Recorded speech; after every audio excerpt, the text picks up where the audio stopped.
Hello guys, brand new ভিডিওতে আপনাদেরকে স্বাগতম। ঈদ তো চলে এসেছে, তো সবাইকে ঈদ মুবারক। আর এই ঈদে কার কার মুভি রিলিজ হচ্ছে তা জানবো আজকের ভিডিও। প্রথমেই থাকছে আরপিন শুভ ও বিদ্যা সিনহা মিম এর সিনেমা মালিক। আসন্ন ঈদুল আজহায় প্রেক্ষাগৃহে মুক্তি পাবে। সাইফ চন্দন পরিচালিত এই অ্যাকশন থ্রিলার গরানার সিনেমার অফিসিয়াল পোস্টার ইতিমধ্যে প্রকাশিত হয়েছে এবং একটি মুক্তির জন্য চূড়ান্ত হয়েছে এবং এর ট্রেলার রিলিজ হয়েছে পরশুতে। সেই ট্রেলার দেখে বোঝা যাচ্ছে যে আরপিন শুভ নিজেকে তৈরি করেছে, কারণ তার লুক এবং অ্যাক্টিং সবই ভালোই করেছে। একটা হাইপ তৈরি করেছে মানুষের মধ্যে। সেই হাইপ ধরে রাখতে পারে কিনা সেটা থিয়েটারেই দেখা যাবে। মাঝখান দিয়ে মাসুদ রানা চলে আসে অনেক দিন পরে।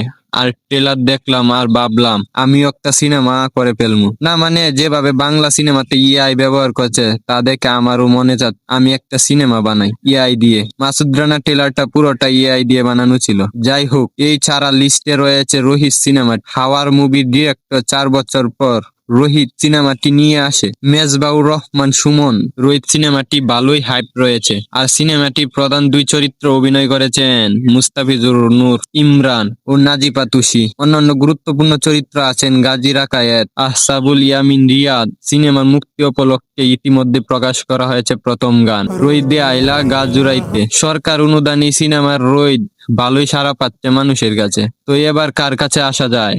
আমাদের প্রিয় মেগাস্টার শাকিব খানের রকস্টার মুভির কাছে। যখন থেকে একটা পোস্টার রিলিজ হয় তখন থেকে দর্শক মনে মনে ভাবে এই সিনেমা মানুষ দুমিয়ে খাবে, এটা দিয়ে ভালো কিছু করবে শাকিব খান। সব সময় এর মতোই ফার্স্ট টিজারে রিলিজ হওয়ার পরেই মানুষ মন্তব্য করেন।